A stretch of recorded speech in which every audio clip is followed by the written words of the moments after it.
ছোঁয়া বাসর ঘরে চুপটি করে বসে রয়েছে আর চোখ দিয়ে অঝরে পানি পড়ছে। আর ছোঁয়া শুধু ওর স্বামীর দিকে তাকিয়ে শুধু ওর স্বামীর কুকুরটিগুলো দেখে যাচ্ছে আর চোখ দিয়ে পানি পড়ছে। ছোঁয়ার স্বামীর নাম কনক। কনক এই বিশেষ একটা রাতে ছোঁয়ার সাথে সময় না কাটিয়ে মোবাইলে অন্য মেয়েদের সাথে সময় কাটাচ্ছে। বাসর রাতে যদি কোনো স্বামী নিজের স্ত্রীর সাথে না সময় কাটিয়ে অন্য মেয়ের সাথে সময় কাটায়, তখন একটা মেয়ে কোনোদিন স্বাভাবিকভাবে থাকতে পারে না, শুধু স্বামীর কুকীর্তিগুলো দেখে যায়। ছোঁয়ারও অবস্থা হয়েছে ঠিক এমনই। ছোঁয়া আর কনকের বিয়েটা হয়েছে পারিবারিকভাবে। ছোঁয়া যখন কনকের ছবি দেখে তখনই কনককে ভালো লেগে যায়। সারাটাক্ষণ কনককে নিয়ে হাজারটা স্বপ্ন দেখেছে ওর সাথে সবসময় ছোঁয়ার পাশেই থাকবে। এইভাবে চলতে চলতে একদিন বিয়েটা হয়েই গেল। আর উপরে তো সবকিছু দেখতেই পেলেন কি কি ঘটেছে বাসর ঘরে। কনক একটা মিনিটের জন্য ছোঁয়ার দিকে তাকালো না, শুধু ওই মেয়েদেরকে নিয়েই ব্যস্ত আছে। ছোঁয়া আর দেখতে পারছে না কনক যে ভিডিও কলে অন্য মেয়েদের সাথে, তাই ছোঁয়া ওইদিকে মুখ ঘুরিয়ে শুয়ে পড়লো আর ফুপিয়ে ফুপিয়ে কান্না করতে লাগলো। ছোঁয়া কান্না করছে আর মনে মনে বলছে, কত কি ভেবেছিলাম ওনাকে নিয়ে, এইটা করব সেইটা করব, কত স্বপ্ন দেখেছিলাম ওনাকে নিয়ে। সব স্বপ্ন মাটিতে মিশিয়ে গেল। কখনো ভাবতে পারিনি এমন কিছু আমাকে দেখতে হবে, বিশেষ একটা রাতে। ওনারা আমাকে এইভাবে ঠকালেন কেন? কেন একবার বললেন না যে ওনার অন্য মেয়েদের সাথে রিলেশন আছে? তাহলে আমি এই বিয়েটা করতাম না, আমার জীবনটা এইভাবে নষ্ট করতাম না। উল্টো দিকে মুখ ঘুরে শুয়ে রয়েছে আর ফুপিয়ে ফুপিয়ে কান্না করছে। কান্না করতে করতে কখন যে ছোঁয়া ঘুমিয়ে পড়েছে টেরই পায়নি। আজানের শব্দে ছোঁয়ার ঘুমটা ভেঙে গিয়েছে। ছোঁয়া পেছনে তাকিয়ে দেখে কনক সোফায় ঘুমিয়ে রয়েছে। মেয়েদের সাথে কালকে কথা বলতে বলতে ওখানেই শুয়ে পড়েছে। কনকের খুব শীত করছে সেটা ছোঁয়া বুঝে গেছে, তাই কাঁথাটা নিয়ে কনকের গায়ে যেয়ে জড়িয়ে দিল আর কনকের দিকে কিছুক্ষণ তাকিয়ে রইল। ছোঁয়া আর এই ভারী লেহেঙ্গা পরে থাকতে পারছে না, তাই ব্যাগ থেকে একটা শাড়ি বের করে ওয়াশরুমে গেল ফ্রেশ হতে। শাড়িটা পরে এসে অজুটা করে এসে নামাজটা পড়ে নিল। ছোঁয়া আর বেশিক্ষণ এই ঘরে থাকলো না, নিচেই চলে আসলো। নিচে এসে দেখে ছোঁয়ার শাশুড়ি রোকেয়া বসে রয়েছে। ছোঁয়া ওইদিকে যেতে লাগলো।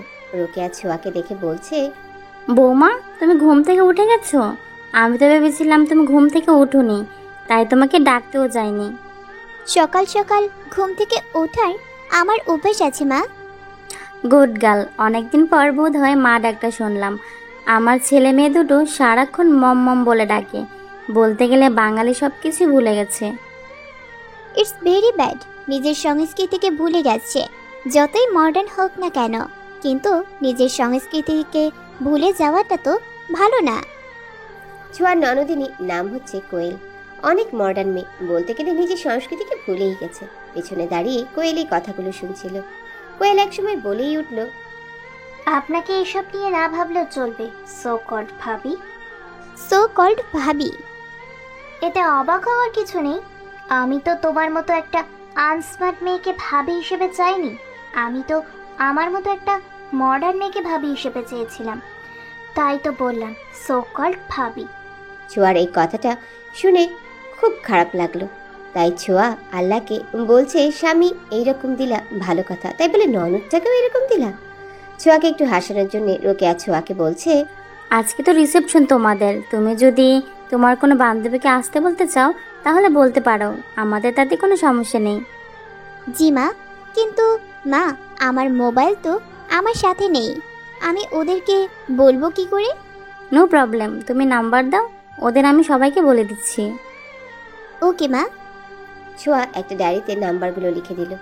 রোকেয়া আবার ছোঁয়াকে বলা শুরু করলো, বৌমা, কিচেনে কফি বানিয়ে রাখা আছে, কনককে একটু দিয়ে এসো, ও আবার কফি না পেলে চিল্লাচিল্লি শুরু করে দেয়। জি মা।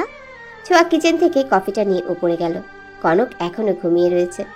ছোঁয়া কফিটা টেবিলে রেখে কনককে ডাক দিচ্ছে। কনক কিছুতেই উঠছেই না। ছোঁয়া এবার কনকের কাছে ডাক দিচ্ছে। কনক তো উঠছে না, উল্টো ছোঁয়াকে জড়িয়ে ধরে বলছে, আর একটু ঘুমাতে দাও না, কত দেরি করে ঘুমিয়েছে। কি শান্তির ঘুম দিচ্ছে যে কনক, কিন্তু ছোঁয়াকে যে ছাড়ছে না। ছোঁয়ার খুব অস্বস্তি লাগছে, এমনভাবে জড়িয়ে ধরে রেখেছে যে ছোঁয়া যেন একটা কুলবালিশ। ছোঁয়া এবার কনকের কানের কাছে যেয়ে জোরে করে চিল্লিয়ে বলতে লাগলো, আমাকে ছাড়ুন। তখনই কনক ঘুম থেকে উঠে গেল। ছোঁয়াকে দেখে ছেড়ে দিল। ছোঁয়া তাড়াতাড়ি করে দূরে সরে গেল। কনক ছোঁয়াকে বলছে, সরি, ভুল হয়ে গেছে। আমি তো ভেবেছিলাম কোল বালিশ, তাই এভাবে। It's okay. কনক ওয়াশরুমে গেল ফ্রেশ হতে। ছোঁয়া কাঁথাটা নিয়ে ভাঁজ করে সুন্দর করে রেখে দিল। একটু পরে কনক ওয়াশরুম থেকে বের হলো। ওয়াশরুম থেকে বের হতে না হতেই কনকের মোবাইলটা বেজে উঠল। কনক কলটা রিসিভ করলো আর বলতে লাগলো, আই অ্যাম কামিং বেবি। ছোঁয়ার আর বুঝতে বাকি রইল না যে একটা মেয়ে কল করেছিল আর এখন কনককে কাছে ডাকছে। ছোঁয়ার মনটা একদম খারাপ হয়ে গেল। রোকেয়া আসলো এই ঘরে এসে কনককে বলতে লাগলো, আজকে এ ঘরে সারাদিনও তোর আসা চলবে না। তুই এখন বাইরে যা, রাতের আগে এ ঘরে ঢুকতে পারবি না। আর আমি এখনই ঘর থেকে চলে যাচ্ছিলাম, আর আমার এমনিতেই একটা কাজ আছে। তুই আজকেও বাইরে যাবি নাকি? না না, তুই যেতে পারবি না, আজকে তো তোর রিসেপশন। কিন্তু মম। কোনো কিন্তু না, তুমি বাইরে যাবে না। ওকে মম। কনক ঘর থেকে বের হয়ে চলে গেল। রোকেয়া ছোঁয়ার কাছে খাবার নিয়ে যেয়ে বলছে, তাড়াতাড়ি ব্রেকফাস্টটা করে নাও, আজকে রিসেপশনের জন্য পার্লারের লোকেরা তোমাকে সাজাতে আসবে। মা, আমার কোনো কিছুই খেতে ভালো লাগছে না। বুঝতে পেরেছি, তোমার এখনো আনকমফোর্টেবল লাগছে, আমি তোমাকে খাইয়ে দিচ্ছি। রোকেয়া ছোঁয়াকে খাইয়ে দিচ্ছে। একটু পরে পার্লারে লোকগুলো চলে আসলো। রোকেয়া শাড়ি জুয়েলারিগুলো এনে দিয়ে গেল। পার্লারের লোকগুলো ছোঁয়াকে সাজাতে বসে গেল। অনেক সুন্দর করে সাজিয়ে দিচ্ছে। যত সমস্যা হচ্ছে ছোঁয়াকে কাজল পরাতে গিয়ে। কাজল পরাতে যাবে ওই সময় চোখ দিয়ে পানি বের হলো। একসময় ছোঁয়া বলে উঠল, না থাক, আমাকে কাজল পরাতে হবে না, আর এমনিতে কাজল জিনিসটা ভালো লাগে না। ছোঁয়ার মুখ সাজানোর পর শাড়িটা সুন্দর করে পরিয়ে দিল। তারপর গহনাগুলো পরিয়ে দিচ্ছে। ছোঁয়াকে সাজানো শেষ। ছোঁয়াকে একদম পরীর মতো লাগছে। ছোঁয়াকে সাজিয়ে দিয়ে ওই মেয়েগুলো বাইরে চলে গেল। ছোঁয়া ঘরে বসে রয়েছে একলা। হঠাৎ ছোঁয়ার ব্লাউজের হুক খুলে গেছে। পিছনে তো হুকগুলো। এখন ছোঁয়া কিছুতেই হাত দিতে পারছে না। আর এখন ঘরের ভেতর কেউ নেই যে সাহায্য চাবে। কনক যেন কিসের জন্য ঘরের ভেতর আসলো। ছোঁয়া লজ্জা পেয়ে তাড়াতাড়ি দেয়ালের সাথে পিঠটা ঠেকালো। কনক ছোঁয়ার এই কাণ্ড দেখে বলছে, কি হয়েছে আবার আপনার? আমাকে দেখে ওইভাবে দূরে সরে গেলেন কেন? আমি কি আপনাকে খেয়ে ফেলবো নাকি? না না, কিছুই হয়নি আমার, এমনি। ও। কনক মোবাইলটা চার্জে লাগিয়ে চলে গেল। ছোঁয়া আবারও সে আগের জায়গায় চলে আসলো। পেছনে ঘুরে তাকালো। ছোঁয়া পেছনে কারোর স্পর্শ পেল। মনে হচ্ছে কেউ পেছনের হুকগুলো লাগিয়ে দিচ্ছে। ছোঁয়া পেছনে ঘুরে তাকালো। পেছনে তাকিয়ে দেখে কনক। ছোঁয়া একটু লজ্জা পেল। কনক অন্যদিকে তাকিয়ে বলছে, আমি আপনার পিঠের দিকে তাকাইনি, ভয় পাবেন না।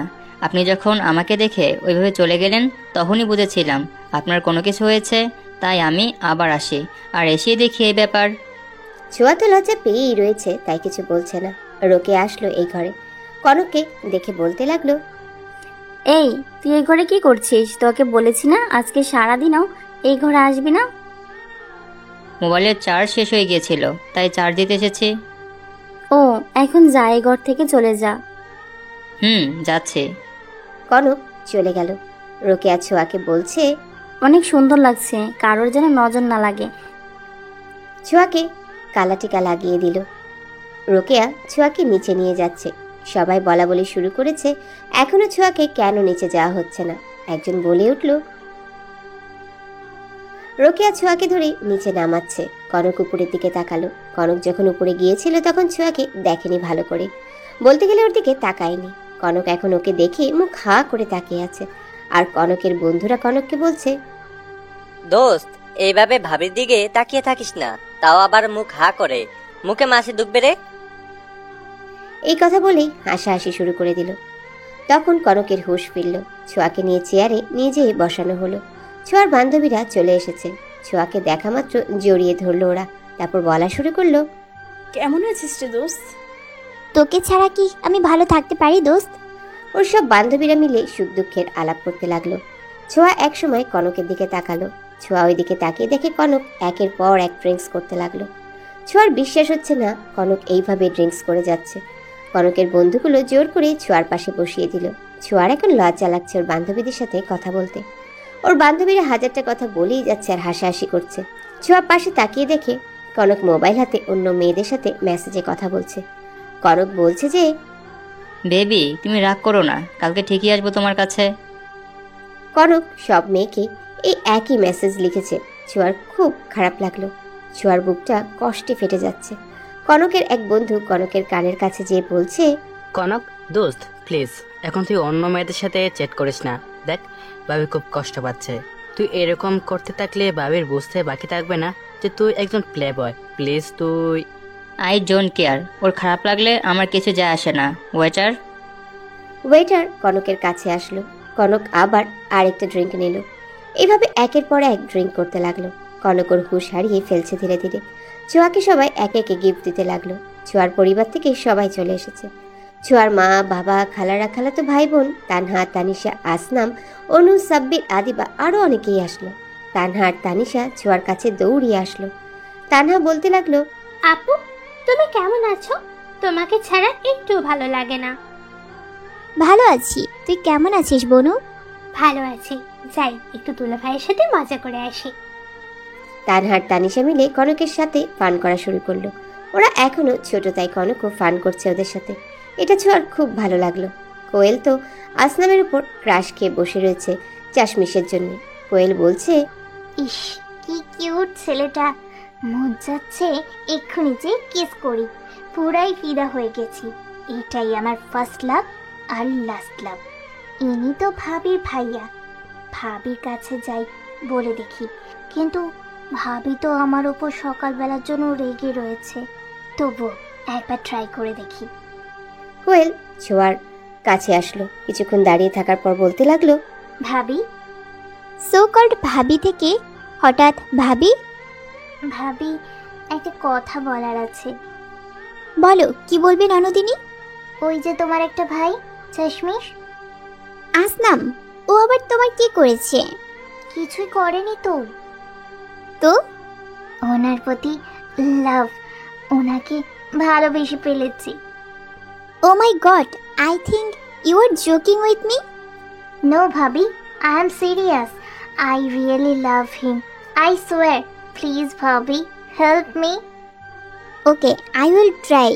তুমি কি এখন আসনামের সাথে কথা বলতে চাচ্ছ? হ্যাঁ ভাবি, প্লিজ ভাবি, কথা বলার সুযোগ করে দাও না। Wait wait. ছোঁয়া আসনামের কাছে গেল। ছোঁয়া আসনামকে বলছে, আসনু তোর সাথে একজন কথা বলতে চাচ্ছে। বলো। কোয়েল, তোর একটা বেআইন। আমার সাথে? কিসের জন্য রে? আমি জানি নাকি, তুই যে আগে কথা বল। আমার কাছে আসতে বলো। Okay wait. ছোঁয়া আবার কোয়েলের কাছে আসলো। ছোঁয়া কোয়েলকে বলছে, ননদিনী, ভাইয়া তোমার জন্য অপেক্ষা করছে, ওই যে, যাও কথা বলে এসো। ওকে, থ্যাংক ইউ। কোয়েল আসনামের সাথে কথা বলতে গেল। দুপুরের খাবার খাওয়ার সময় হয়ে গেছে, সবাই খেতে বসে গেল। ছোঁয়া নতুন বউ দেখে খাইয়ে দিচ্ছে। রোকেয়া খাওয়া দাওয়ার পর্ব শেষ করে এক একে গেস্টরা সবাই চলে যাচ্ছে। ছোঁয়া দৃষ্টি শুধু কনকের দিকেই রয়েছে। কনক যে হারে আজকে ড্রিঙ্ক করছে, ছোঁয়ার শুধু ভয় হচ্ছে ও আজকে নেশায় কোনো সিন ক্রিয়েট না করে দেয় ছোঁয়ার পরিবারের সামনে। ছোঁয়ার মা বাবা শুধু এইটাই ভাববে কার কাছে বিয়ে দিয়েছে। কোয়েল ছোঁয়ার পাশে এসে বসলো। কোয়েল ছোঁয়াকে বলছে, ভাবি, আপনার ভাইয়া এত মজার মজার কথা বলতে পারে যে হাসতে হাসতে আমার পেটে খিল ধরে গেছে। আর আমাকে গান শোনালো, তাও আবার ইংলিশ। সরি ভাবি, সকালবেলায় ওভাবে বলার জন্য। ইটস ওকে, আমি তো মাইন্ডে নেইনি। ছোঁয়ার পরিবাররা চলে যাচ্ছে। ছোঁয়া ওর বাবা মাকে জড়িয়ে ধরে কান্না করছে। ছোঁয়ার মা বাবা চলেই গেল। রাত হয়ে গেছে।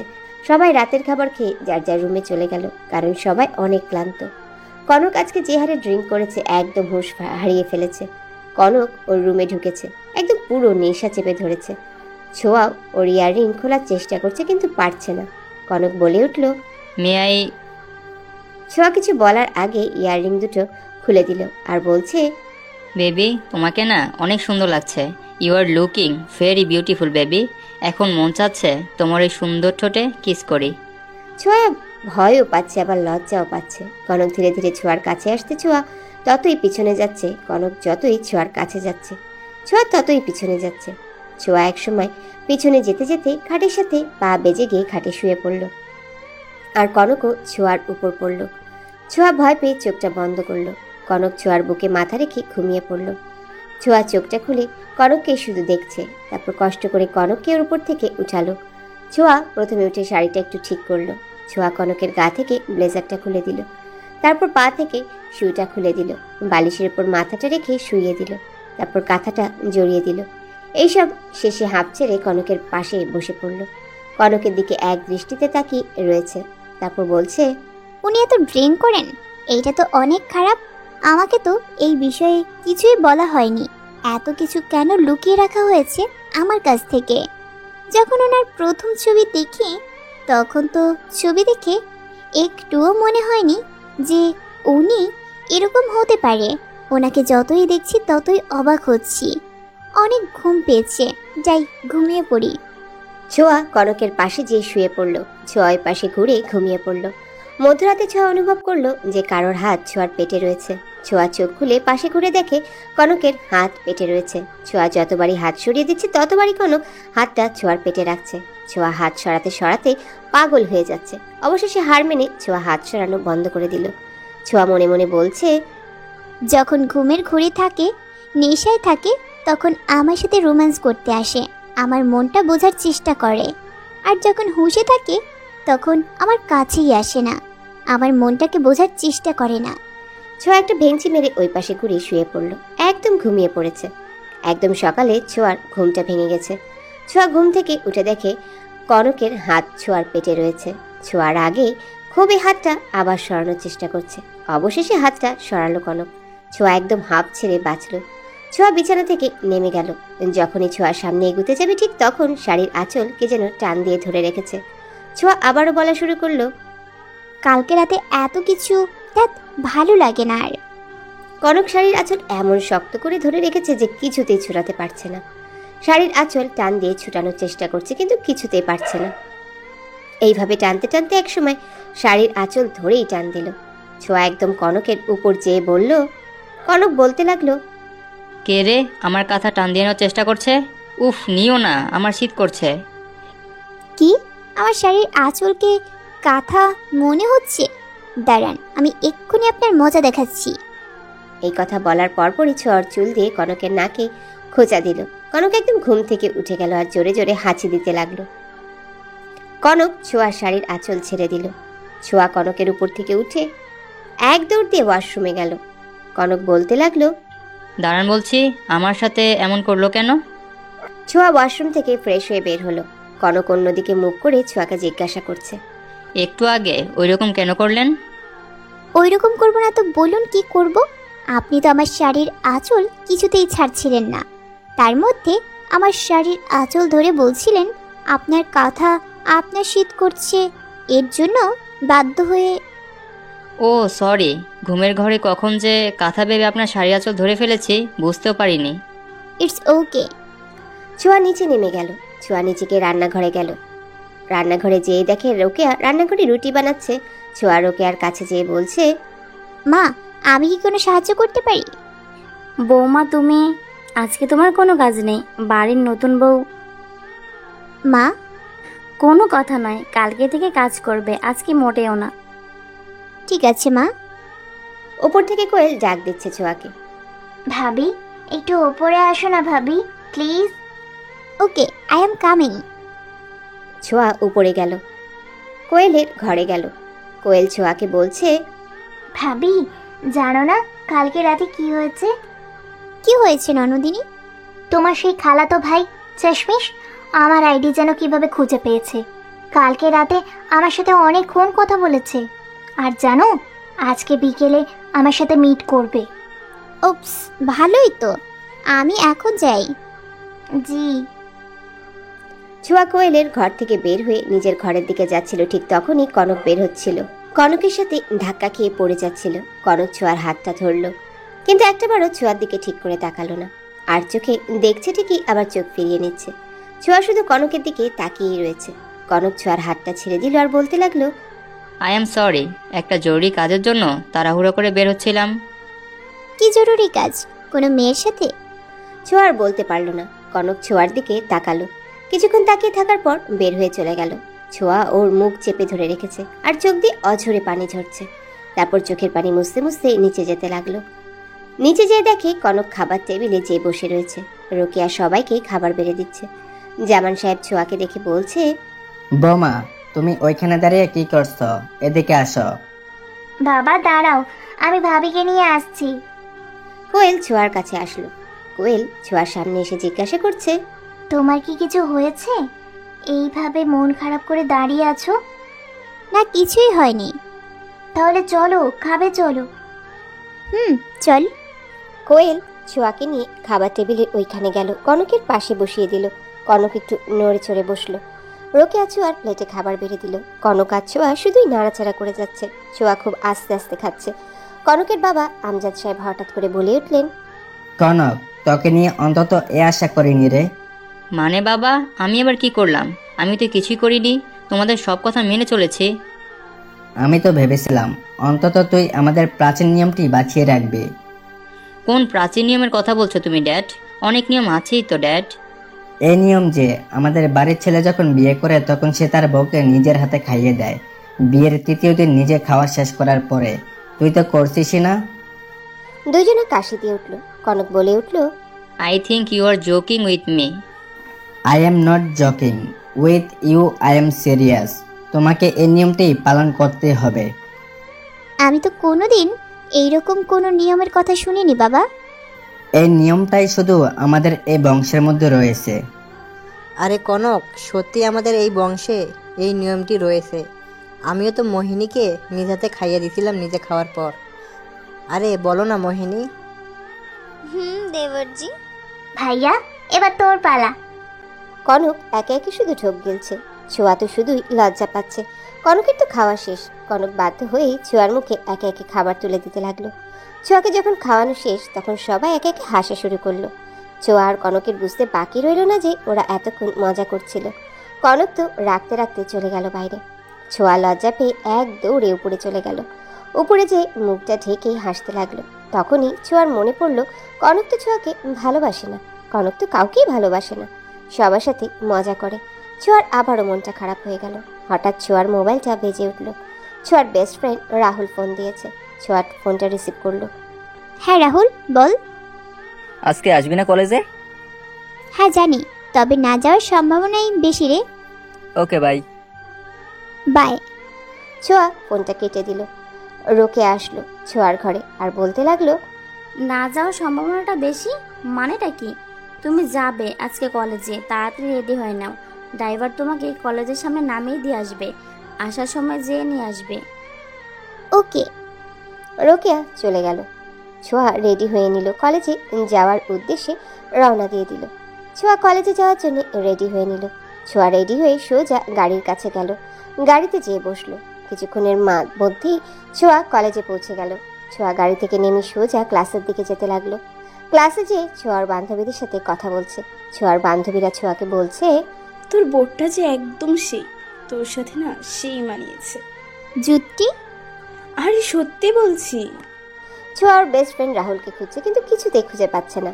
ছোঁয়া মনে মনে বলছে, আমি আসছি কিনা কলেজে এই কথা নিজে জিজ্ঞেস করে এখন নিজেই উধাও।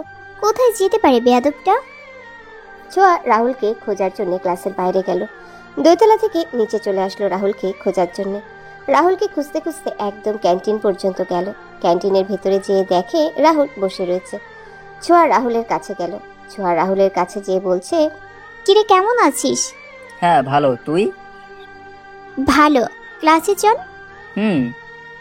ছোঁয়া আর রাহুল ক্লাসে যেতে লাগলো। রাহুল ছোঁয়াকে জিজ্ঞাসা করছে, তোর হাজবেন্ড কেমন রে? আমার হাজবেন্ড ভালো তো। না, তুই মিথ্যে কথা বলছিস। আমি বলবি না আসল কথাটা? আমি তোর বেস্ট ফ্রেন্ড না তুই? কাঁদো কাঁদো গলায় বলতে লাগলো কথাটা। উনি বিয়ের রাত থেকেই অন্য মেয়েদের সাথে মেসেজ করে কথা বলে, হেসে হেসে কথা বলে, আমার দিকে একবারও ফিরে তাকায় না। কি? তোর দিকে ঘুরেও তাকায় না? বোধহয় আমাকেই কিছু একটা করতে হবে। না না রাহুল, তুই কিছুই করবি না। তুই যদি কিছু করিস তাহলে আমি তোর সাথে কথা বলবো না। ঠিক আছে, কিছুই করবো না। ক্লাসে চল। ছোঁয়া আর রাহুল ক্লাসে চলে গেল। ওরা ক্লাসে যেয়ে ক্লাস করতে লাগলো। কলেজ টাইম শেষ হয়ে গেছে। কলেজ টাইম শেষ হওয়ার সাথে সাথে ছোঁয়া গাড়ির সামনে চলে গেল। ছোঁয়া গাড়িতে যেয়ে বসলো। ড্রাইভার গাড়ি স্টার্ট করে দিল। গাড়ি কিছু দূর যাওয়ার পর গাড়িটা থেমে গেল। ড্রাইভার গাড়ি থেকে নেমে গিয়ে দেখতে লাগলো ছোঁয়া ড্রাইভারকে জিজ্ঞাসা করছে, কি হয়েছে ড্রাইভার? গাড়ির চাকা পাংচার হয়ে গেছে, ঠিক করতেও অনেক সময় লাগবে ম্যাম। ও ছোঁয়া গাড়ি থেকে নেমে গেল। ছোঁয়া গাড়িতে হেলান দিয়ে দাঁড়িয়ে রয়েছে। ওই পথ দিয়ে কনক ওর বন্ধুদের নিয়ে ঘুরতে যাচ্ছে। কনকের বন্ধুরা ছোঁয়াকে দেখতে পেল। কনকের বন্ধুরা কনককে বলছে, দেখ তো সুন্দরী বউ। ও এখানে কি করছে? বোধহয় গাড়িতে কোনো সমস্যা হয়েছে, তুই বাবিজিকে বাড়িতে দিয়ে আয়, আমরা এখানে নেমে যাচ্ছি। না না, আমরা এইখানে নামছি, তুই বাবিকে বাড়িতে দিয়ে আস। ওরা গাড়ি থেকে নেমে গেল। কনক গাড়িটা নিয়ে ছোঁয়ার পাশে নিয়ে থামালো। ছোঁয়া গাড়িটা দেখে বুঝতে পারলো না কার গাড়ি। কনক গাড়ি থেকে নামলো, ছোঁয়ার কাছে যেয়ে বলছে, আমার গাড়িতে গিয়ে বসো তুমি, আমি তোমাকে ড্রপ করে দিচ্ছি। ড্রাইভার, তুমি গাড়িটা ঠিক করে বাসায় নিয়ে যাও। Okay sir. কনক ছোঁয়াকে গাড়িতে নিয়ে বসালো। তারপর কনক নিজে গাড়িতে যেয়ে উঠলো। ছোঁয়া কিছুতেই সিট বেল্টটা খুলতে পারছে না। কনক সেটা খেয়াল করলো। কনক ছোঁয়ার কাছে যেয়ে সিট বেল্টটা খুলে দিল আর লাগিয়েও দিল। কনক সামনের দিকে মুখ দিয়ে গাড়ি স্টার্ট দিয়ে দিল। ছোঁয়া কনকের দিকে তাকিয়ে রয়েছে। রাহুল পাশে বাইক নিয়ে দাঁড়িয়েছিল। রাহুল মনে মনে বলছে, এইটা বুঝি সোয়ার হাজবেন্ড, দুজনকে বেশ মানিয়েছে। কনক গাড়ি ড্রাইভ করছে। ছোঁয়া শুধু কনকের দিকেই তাকিয়ে রয়েছে। কনক যে ছোঁয়াকে দেখছে না বললে ভুল হবে। কনকও ছোঁয়াকে আর চোখে দেখছে। কনক যে ছোঁয়াকে দেখছে না বললে ভুল হবে। কনকও ছোঁয়াকে আর চোখে দেখছে, কিন্তু ছোঁয়াকে সেটা কিছুতেই বুঝতে দিচ্ছে না। সাথে বসে রয়েছে সুন্দরী বউ, না থেকে কি থাকতে পারে কনক? কিছু পথ যাওয়ার পর অনেক বড় একটা জ্যাম লেগে গেল। এই জ্যাম কিছুতেই ছুটছে না। কনক আর ছোঁয়ার অনেক অস্বস্তি লাগছে। ছোঁয়া জানালার বাইরে তাকালো। জানালার বাইরে তাকিয়ে দেখে ফুচকার দোকান, আর তার পাশে আবার আইসক্রিমের দোকান। ছোঁয়ার দুইটা প্রিয় খাবার। এই দুইটা খাবার সামনে পেলে আর অন্য কিছুর প্রয়োজন পড়ে না ছোঁয়ার। ছোঁয়া কিছুতেই নিজেকে সামলিয়ে রাখতে পারছে না। ছোঁয়া কনককে বলছে, আপনাকে একটা কথা বলবো? বলেন। আমার মনে হচ্ছে না এই জ্যাম এত সহজে ছুটবে। পাশেই ফুচকা আর আইসক্রিমের দোকান, প্লিজ একটু চলেন না, গাড়ি পাশেই পার্ক করে নেবেন। প্লিজ না বলবেন না, প্লিজ প্লিজ। ওকে। কনক গাড়িটা নিয়ে ফুচকার দোকানের সামনে নিয়ে পার্ক করলো। ছোঁয়া গাড়ি থেকে নামলো। কনক কিছুতেই গাড়ি থেকে নামতে চাচ্ছিল না। ছোঁয়া কনককে জোর করে নিচে নামালো। ফুচকার দোকানের সামনে গিয়ে ছোঁয়া 2 প্লেট ফুচকার অর্ডার দিল। কনককে নিয়ে একটা টেবিলে যেয়ে বসলো। কিছুক্ষণ পর ফুচকা চলে আসলো। ছোঁয়া একের পর এক খেতে লাগলো। কনক শুধু ছোঁয়ার দিকে তাকিয়ে রয়েছে আর মুচকি মুচকি হাসি দিচ্ছে। ছোঁয়ার সামনের দিকে তাকিয়ে দেখে কনক এখনো পর্যন্ত একটা ফুচকাও খায়নি। ছোঁয়া কনককে জিজ্ঞাসা করছে, আপনি এখন পর্যন্ত একটাও খাননি কেন? না মানে, বুঝতে পেরেছি, আগে কোনোদিন ফুচকা খাননি। আমি আপনাকে খাইয়ে দিচ্ছি। এই কথা বলে ছোঁয়া ফুচকার প্লেটটা ওর সামনে নিয়ে গেল। ছোঁয়া একটা ফুচকার মধ্যে সব মরিচ দিয়ে দিল আর ওই ফুচকাটা কনকের মুখে দিয়ে দিল। কনক খাওয়ার পর ঝালে একদম পাগল হয়ে যাচ্ছে। ছোঁয়া শুধু হাসছে। ছোঁয়া কনককে নিয়ে আইসক্রিমের দোকানের সামনে নিয়ে গেল। ছোঁয়া 2টা কোন আইসক্রিম চাইলো, একটা কনকের হাতে ধরিয়ে দিল। কনক এইটা দিয়ে মুখের ঝাল কমাতে লাগলো। ছোঁয়া নিজে খেতে লাগলো আইসক্রিম। কনক ছোঁয়াকে বলছে, এখন তো চলুন যাই বাসায়, জ্যাম তো বোধ হয় ছুটে গিয়েছে। চলেন। ওরা দুজনা যেই গাড়ির সামনে যেতে যাবে ঠিক তখনই বৃষ্টি পড়া শুরু করলো। কনক এক দৌড়ে আবার সেই দোকানের ভিতর চলে গেল। ছোঁয়া এখন বাইরে দাঁড়িয়ে আছে, বৃষ্টিতে ভিজছে। কনক ছোঁয়ার এই কাণ্ড দেখে বলছে, আপনি বৃষ্টিতে ভিজছেন কেন? জ্বর আসবে তো, ঠান্ডা লাগবে। কিছুই হবে না, আপনি আসুন। কনক ছোঁয়াকে কিছুতেই ভিতরে আনতে পারছে না। কনক ছোঁয়ার দিকে এক দৃষ্টিতে তাকিয়ে আছে আর ওর বৃষ্টি ভেজাটা দেখছে। কনক নিজেও বৃষ্টিতে ভেজার জন্য বাইরে চলে আসলো। ছোঁয়ার কাছে গেল কনক। ছোঁয়া কনকের দিকে পানি ছুঁড়ে দিল। কনকও ছোঁয়ার দিকে পানি দিতে যাচ্ছে, ঠিক তখনই ছোঁয়া দৌড় দিল। কনক ছোঁয়ার পিছনে ছুটছে। একসময় কনক ছোঁয়াকে ধরে ফেললো। কনক ছোঁয়ার কোমরে হাত দিল। ছোঁয়া কনকের দিকে তাকিয়ে আছে। কনকও ছোঁয়ার দিকে তাকিয়ে রয়েছে। ছোঁয়ার চুল সামনে চলে এসেছে। কনক ছোঁয়ার চুলগুলো পিছনে দিয়ে দিল। কনক ছোঁয়ার আরও কাছে চলে আসলো। ছোঁয়া লজ্জাও পাচ্ছে, সাথে ভয়। ছোঁয়া কনককে ধাক্কা দিয়ে দিল। ছোঁয়া অন্যদিকে ঘুরে রয়েছে। সন্ধ্যা 7টায় ঠিক বৃষ্টি থামলো। কনক গাড়িতে যেয়ে বসলো। ছোঁয়াও বসলো গাড়িতে যেয়ে। কনক গাড়ি স্টার্ট দিয়ে দিল। দুইজনা ভিজে একাকার হয়ে গেছে। দুইজনা বাড়িতে পৌঁছে গেল। কনক গাড়ি থেকে নামলো। ছোঁয়াও নামলো গাড়ি থেকে। সবাই ওদের দুইজনকে জিজ্ঞাসা করছে, কি রে, তোরা ভিজে রয়েছিস কেন? ওরা দুইজন কথার উত্তর না দিয়ে রুমে চলে গেল। দুইজনে একদম ভিজে একাকার হয়ে গেছে। দুইজনের অনেক শীত করছে। দুজনেই ভিজে চুল মুছতে লাগলো। কনক আগে ওয়াশরুমে ঢুকলো ড্রেস চেঞ্জ করার জন্য। কিছুক্ষণ পর কনক বের হয়ে আসলো ড্রেস চেঞ্জ করে। কনক বের হওয়ার সাথে সাথে ছোঁয়া ঢুকে গেল ওয়াশরুমে শাড়িটা পরার জন্য। ছোঁয়া ওয়াশরুমে ছিটকিনিটা লাগিয়েছে, কিন্তু একটু পরেই তার নিচে পড়ে গেল। সেটা ছোঁয়া খেয়াল করেনি, কারণ কনকের বাথরুমের একটা সমস্যা, ভালো করে ছিটকিনিটা না আটকালে কিছুক্ষণ পরে তা খুলে যাবে। কনক ওর ঘড়ি খুঁজছে। হঠাৎ করেই কনকের মনে পড়লো কনক ড্রেস চেঞ্জ করার সময় ঘড়ি খুলে রেখেছে, কিন্তু বের হওয়ার সময় ঘড়িটা নিয়ে আসতে ভুলে গেছে। ছোঁয়া তো এখন ওয়াশরুমে আছে, তাই কনক মনে মনে বলছে, কিন্তু এখন তো ছোঁয়া ওয়াশরুমে আছে, এখন আমি কি করে ঘড়িটা নিয়ে আসবো? আর ঘড়িটা আমার খুব ফেভারিট। আমার হাতে ঘড়িটা না থাকলে আমার কেমন জানি লাগে, তবুও একটা বার ওকে ডাক দেই। কনক যেই ওয়াশরুমের দরজাতে ধাক্কা দিয়ে ডাক দিতে যাবে, তখনই দরজার সাথে সাথে খুলে গেল। কনক সামনের দিকে তাকিয়ে মুখে একটা হাসি দিল, আর শুধু তাকিয়েই রয়েছে। ছোঁয়ার ব্লাউজের হুকটা খুলে গেছে, আর সেটা ছোঁয়ার বারবার লাগানোর চেষ্টা করছে। ছোঁয়া আগেই হুকটা লাগিয়েছিল, শাড়ি পরার পরপরই তা আবার খুলে গেছে। ছোঁয়া কিছুতেই আর লাগাতে পারছে না। কনক হাসতে হাসতে ছোঁয়ার পিছনে দাঁড়িয়ে ছোঁয়ার পিছনে পিঠে হাত দিয়ে হুকগুলো লাগিয়ে দিতে লাগলো। ছোঁয়া একদম কেঁপে উঠল আর একটু ভয় পেয়ে গেল। ছোঁয়া পিছন ঘুরে তাকালো। ছোঁয়া পেছনে ঘুরে তাকিয়ে লজ্জা পেল, মুচকি মুচকি হাসছে। লজ্জা পেয়ে ছোঁয়া হাসতে হাসতে কনককে পাশ কাটিয়ে ওয়াশরুম থেকে বাইরে চলে আসলো। লজ্জা পেয়ে ছোঁয়া হাসতে হাসতে কনককে পাশ কাটিয়ে ওয়াশরুম থেকে বাইরে চলে আসলো। ছোঁয়া বাইরে এসে জানালার পাশে এসে দাঁড়ালো। কনক ওর ঘড়িটা নিয়ে আসলো। কনক ছোঁয়ার পিছনে গিয়ে দাঁড়ালো। কনক ছোঁয়ার কাঁধে হাত দিল। ছোঁয়া একদম সাথে সাথে কেঁপে উঠল আর পিছনে ঘুরে তাকালো। ছোঁয়ার বুকটা একদম কেঁপে উঠল। ছোঁয়া কনককে দেখে বলতে লাগলো, আপনি? ছোঁয়া ওইখান থেকে চলে যেতে নিচ্ছিল। কনক ছোঁয়ার হাতটা ধরলো, এক টান দিয়ে নিজের কাছে টেনে নিল। এমন শক্ত করে ধরে রেখেছে যে অন্য কোথাও যেতে দিবে না। ছোঁয়া কনককে বলছে, এ কি করছেনটা কি আপনি? আজকে তোমাকে অনেক সুন্দর লাগছে। আমি আমার চোখ ফেরাতেই পারছি না, বারবার তোমার দিকে তাকিয়ে থাকতে মন চাচ্ছে। আপনাকে তো কেউ মানা করেনি আমাকে দেখতে। এইবার আমাকে ছাড়ুন। আপনার এই পাথরের মতো হাতকে আমি সহ্য করতে পারছি না। না, তোমাকে ছাড়বো না। তোমাকে আজকে খুব আদর করতে মন চাচ্ছে। ছোঁয়ার কথা শুনে অনেক রাগ উঠল। কনক তো অন্য মেয়েদের সাথে ঘুরে বেড়ায়, মেয়েদের সাথে কথা বলে। ছোঁয়া অনেক কষ্টে নিজেকে ছুটিয়ে বলছে, আপনাকে আমাকে আদর করতে হবে না। আপনি আপনার গার্লফ্রেন্ডকে যে আদর করুন, আমার কাছে আপনাকে আসতে হবে না। গার্লফ্রেন্ড?